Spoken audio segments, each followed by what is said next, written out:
There's a very chilly cold case from Burlington, Iowa that took place in the dying days of summer 1969. The crime was so heinous and so alien to the residents in this small Mississippi River town that nearly 60 years later, every new detective hired to the police force is always given this case file to study.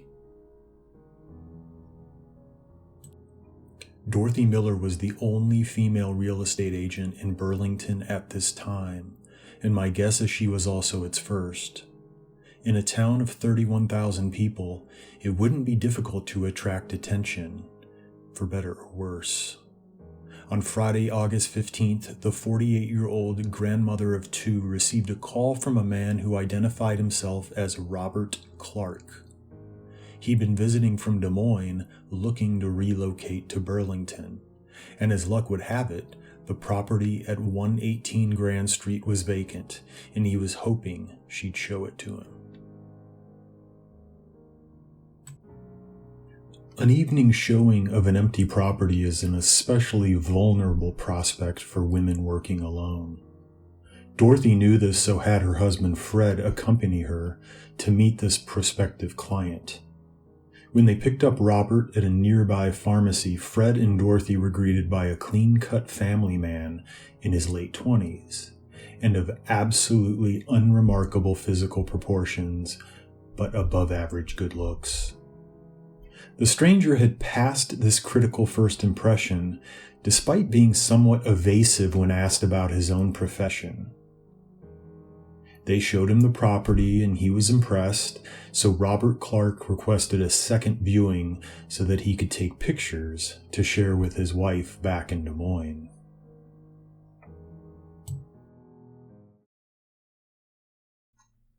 Apparently enough trust had been established after that first showing that Dorothy had agreed to meet Clark alone on the following Monday of August 18th.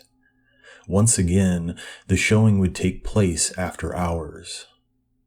Interestingly, her husband Fred, who drove a truck for a living, was in bed by 8:30 p.m. that night, so did not accompany them, even though Dorothy would phone Clark around 7 p.m.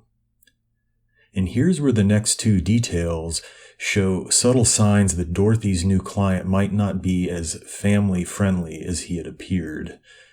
Clark's temporary residence in Burlington wasn't a hotel or a relative's home, but a bar called the Maple Leaf Tavern. This is where he could be reached by phone. And he was picked up nearby the previous Friday night as well.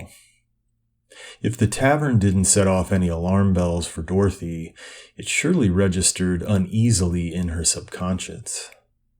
Today the bar still stands, but has been converted to a faith-based community center, and you can still see the wooden booth that Clark must have slouched in all those years ago.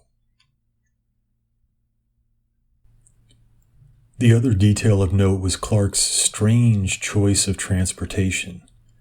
A witness at the tavern saw Clark run outside to retrieve an object from his dull black cab-over-engine pickup truck. By dull, they were referring to the paint job, which was obviously amateur. Had Clark possibly altered the identity of the truck? When Dorothy pulled in a few minutes later, Clark hopped in and the two departed east on Maple and then south towards the property. It was not more than a 5-minute drive, and it has never been sufficiently explained why Clark needed a ride in the first place. Neighbors of 118 Grand Street saw a man and woman enter the home for sale as the sun was setting on an 80-degree summer's eve. This would surely catch anyone's attention, but for whatever reason they didn't notice them leave. Well, this would be the last time in her 48 years that Dorothy Miller would see the light in August. When she would emerge the next morning, it would be under the protective layer of a cadaver pouch. She had been discovered in an upstairs closet, tied up and disrobed, stabbed 22 times around the throat and back, and likely violated post-mortem. Sometimes I think of Fred Miller waking up that fateful Tuesday morning to an empty bed, and then having to relive that moment every day for the next 33 years until his own death in 2002. And not reliving that moment only because of the guilt that must have paralyzed him from time to time, but maybe from fear too. Somehow that affable man from a few days earlier had fooled him, had concealed the fact he was a monster, an unstoppable blunt force who reduced the living to dead and consigned their bereaved to the living dead.